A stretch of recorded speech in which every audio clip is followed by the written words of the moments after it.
Bien-aimés dans le Seigneur, Shalom. Nous sommes le vendredi 27 novembre 2020 et nous sommes dans la joie de nous retrouver pour cette dernière méditation de la semaine, ce vendredi 27 novembre.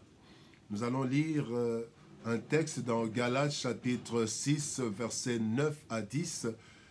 Galates 6, 9 et 10, nous lirons ces deux versets dans la version Louis II. Voici ce que déclarent les Écritures.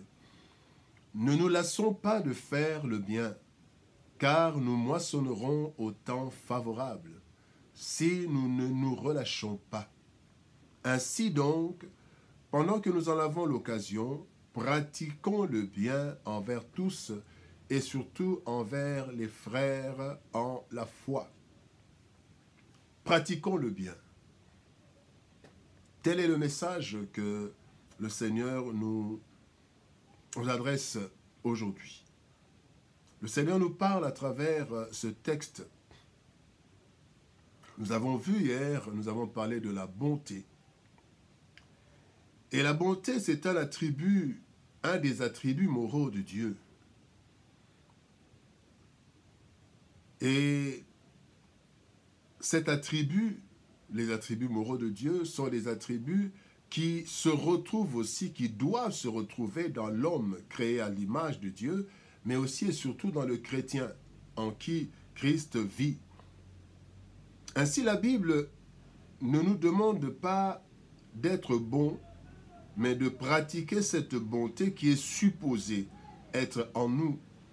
Le chrétien, de par sa nature, la nouvelle nature, quand il devient une nouvelle créature, le chrétien devrait être bon parce que son cœur est à Christ. Et la pratique du bien est une conséquence donc de la bonté qui se trouve en nous. Dieu sur la terre agit favorablement envers les hommes à travers les hommes. Dieu agit en faveur des hommes, à travers les hommes. Dans la Bible, dans Luc chapitre 10, verset 1er, Christ a envoyé des disciples et la Bible dit qu'il les a envoyés dans tous les lieux où lui-même devait aller. Donc là où il devait lui aller, il envoie des disciples. Là où quelqu'un doit accepter le Seigneur le touchera à travers un message d'un autre chrétien. Et lorsque le Christ dit « Comme le Père m'a envoyé, moi aussi je vous envoie », cela montre le mandat que nous avons de la part de Dieu, entre autres de faire le bien. C'est un mandat. Dieu nous demande donc, bien-aimés, 4 choses que nous allons voir dans ce texte. La première chose, il nous demande de pratiquer le bien. Bien-aimés, faire le bien doit être une seconde nature du chrétien. Le mot pratique, le mot travail, exercice, ce n'est donc pas quelque chose d'isolé. On fait un bien aujourd'hui et on crie sur tous les toits que nous avons fait le bien. Non. Donc cela doit être la pratique, un exercice régulier, une seconde nature, parmi les tâches régulières qui nous sont assignées. Comme le sel qui donne la saveur, la lumière qui éclaire, c'est la nature. Et nous devons pratiquer le bien. Et ce bien, nous le pratiquons d'abord sans nous lasser. La première chose, c'est que nous devons pratiquer le bien sans nous lasser. Au verset 9, il est dit, ne nous lassons pas de faire le bien. Nous ne devons pas nous lasser. Parce que malheureusement, il y a des personnes, il y a des circonstances qui nous découragent. Vous savez, vous avez fait un bien et vous en récoltez des déboires. Bien aimé, il y a de quoi casser l'élan de bonnes actions que nous avons. Mais le Seigneur dit, ne nous lassons pas. Et non seulement ne nous lassons pas, mais sachons aussi que nous allons moissonner. Luc 10, 7 dit, l'ouvrier mérite un salaire. Et quand nous faisons le bien régulièrement, c'est un exercice, c'est un travail, nous le faisons en tant que chrétiens, nous moissonnerons au temps convenable. Bien-aimés, nous devons pratiquer le bien. C'est la première chose. La deuxième chose que nous voyons dans ce texte, c'est que Ce bien que nous devons pratiquer, nous devons le pratiquer envers tous. Dieu lui-même fait lever le soleil pour les bons et les mauvais, même ceux qui n'ont pas prié, même ceux qui injurient Dieu à travers leurs actions, même les occultistes et tout. Dieu fait lever le soleil pour tout le monde. Il pouvait faire le contraire. En Israël, il y a eu temps, en Égypte, plutôt, il y a eu un temps où il y avait les ténèbres en Égypte, mais il y avait la lumière à Goshen. Le Seigneur pouvait faire aussi que là, qu'il pleuve pour ses enfants et les autres, non. Mais le Seigneur, dans sa bonté, il exerce sa bonté envers tous. Et donc, nous aussi, nous devons, comme le soleil, rayonner, comme le sel, donner la saveur à tous. Et il y a deux raisons. La première raison, c'est que faire le bien, c'est aussi une forme d'évangélisation. Bien-aimés, dans 1 Pierre chapitre 2, verset 12, Pierre nous dit d'avoir une bonne conduite, d'avoir de bonnes œuvres, afin que ceux-mêmes qui nous critiquent, les païens, le jour où Dieu va les visiter, c'est le jour où il aura l'occasion de leur parler du Seigneur, mais il y a un bien qui a été déjà accompli par un chrétien. Faire le bien, c'est une évangélisation. Bien-aimés, nous parlons beaucoup, malheureusement, nous ne posons pas beaucoup de bons actes, malheureusement. Or, nous devrions beaucoup plus poser de bons actes au lieu de crier à longueur de journée que nous sommes chrétiens. C'est une évangélisation, mais aussi c'est un témoignage.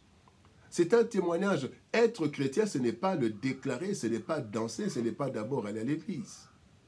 Nous allons à l'église pour nous recharger, mais durant la vie, durant la semaine, durant la journée, nous devons faire le bien. C'est ça qui est notre identité. Jean 13, 36, la Bible dit, « À ceci, on connaîtra que vous êtes des disciples, si vous avez de l'amour les uns pour les autres. » Et cet amour, ce n'est pas en disant « je t'aime », mais c'est en pratiquant le bien. La troisième chose que nous voulons voir dans ce texte, c'est que dans le texte, il est dit « pendant que l'occasion se présente ». La première occasion, ici, la Bible veut dire d'une façon directe, pendant que nous avons la vie, pendant que j'ai la vie, c'est maintenant que je dois faire le bien. Pas après ma mort, quand j'en ai l'occasion. Et donc, mais aussi, nous ne devons pas chercher les occasions de faire le bien, chercher à qu'est-ce que je peux faire comme bien ici. Non, c'est une nature. Et le fait d'être vivant, c'est déjà une occasion de faire le bien, mais aussi les occasions se présenteront. Dieu mettra devant nous des occasions. Il est dit dans Éphésiens chapitre 2, verset 10, la Bible dit que nous sommes des ouvrages de Dieu, créés en Christ pour de bonnes œuvres, pour faire le bien. Des bonnes œuvres que Dieu a préparées d'avance afin que nous les pratiquions. Donc ce sont des choses déjà que Dieu a préparées et chaque fois il va nous donner les occasions pour pratiquer ce bien. Il est dit, il a préparé d'avance afin que nous les pratiquions. Il nous donnera l'occasion. Il donnera l'occasion de donner un sourire à quelqu'un qui est abattu. Il donnera l'occasion de porter le sac d'une personne qui est fatiguée. Il nous donnera l'occasion d'aider même financièrement certaines personnes. Il y aura des occasions. Mais seulement, il y a deux choses dans ces occasions. La première chose, c'est que nous devons être attentifs pour ne pas rater l'occasion. Bien-aimés, parfois, nous croyons que le Seigneur veut que nous fassions de grandes choses. Parfois, ce sont des petites choses, mais qui feront de grands effets. Être attentif. Qu'est-ce que Dieu, dans telle occasion, qu'est-ce que je peux faire? C'est une occasion, être attentif. Mais aussi, le faire de bon cœur. De bon cœur et de tout notre cœur. Ne pas faire des calculs. Voilà, je vais aider tel avec la nouvelle configuration politique. Si j'aide tel, il est le frère de tel, il est la sœur de tel. Non, et ça, ce sont des choses que nous devons condamner. On ne fait pas le bien en faisant des calculs.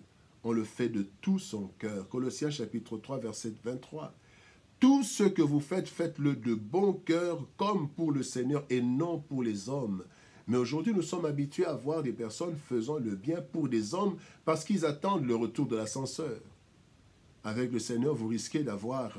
le câble de l'ascenseur risque de se casser et vous n'avez pas le retour de l'ascenseur parce que vous attendez à un homme. Quand nous faisons le bien, attendons-nous à Dieu, pas aux hommes. Faisons-le de bon cœur. Et la dernière chose, bien-aimés, il est dit, faisons le bien, pratiquons le bien envers tous et surtout envers les frères à la foi. La dernière chose, c'est particulièrement faire le bien, particulièrement envers les frères dans la foi. Pourquoi? On pourrait dire que c'est une discrimination. Non, bien-aimés, cette précision n'est pas discriminatoire. Eh bien, il y a deux raisons.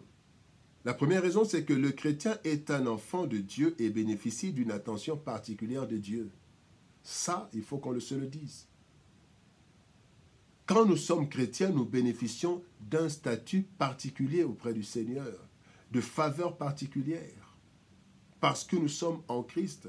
La Bible dit, tout ce que vous demanderez au nom de Jésus, vous le recevrez. Mais ceux qui ne demandent pas ou qui ne demandent pas au nom de Jésus, ils ne le recevront pas. Il y a un statut particulier. Et la Bible nous dit dans Luc chapitre 18, verset 7, « Dieu ne fera-t-il pas justice à ses élus qui crient à lui jour et nuit ?» Et quand un élu crie à Dieu jour et nuit, Dieu va intervenir en me donnant l'occasion de lui faire du bien. Et donc, d'abord parce que ce sont des enfants de Dieu qui ont un statut particulier, des faveurs, des bénéfices, une attention particulière de Dieu. Deuxième chose, c'est que le chrétien, avec qui nous faisons du bien, il nous bénira par ses paroles, mais aussi par la prière. Jacques 5,16 dit « La prière fervente d'une personne juste a une grande efficacité. » Voyez l'intercession des veuves de Tabitha. Et sont allés chercher, pas un féticheur, mais Pierre, en fait. Voyez l'intercession des Juifs qui disent, voilà, cet homme a construit notre synagogue, il faut que tu guérisses à son serviteur. Parce que il avait posé une bonne action envers des enfants de Dieu, leur synagogue. Et donc, quand je pose une action en faveur d'un chrétien, je sais qu'il priera pour moi et qu'il en fera bon usage. Donner de l'argent à un ivrogne, il n'en fera pas bon usage, peut-être même que ce sera la catastrophe. Mais donner de l'argent à quelqu'un de sérieux, et surtout un enfant de Dieu, nous apportera la bénédiction à travers sa prière. Le Seigneur est bon et nous aussi nous devons être bons puisque nous sommes ses enfants. Cette bonté, nous devons l'exercer en pratiquant le bien. Dieu a prévu de bonnes actions que nous devons accomplir en son nom pour sa gloire et pour notre bénédiction. Ainsi, en pratiquant le bien, nous nous plaçons sous les rayons de la bénédiction, des bénédictions de Dieu. Nous moissonnerons au temps favorable. Que Dieu nous bénisse. Bon week-end. Shalom. Au revoir et à lundi.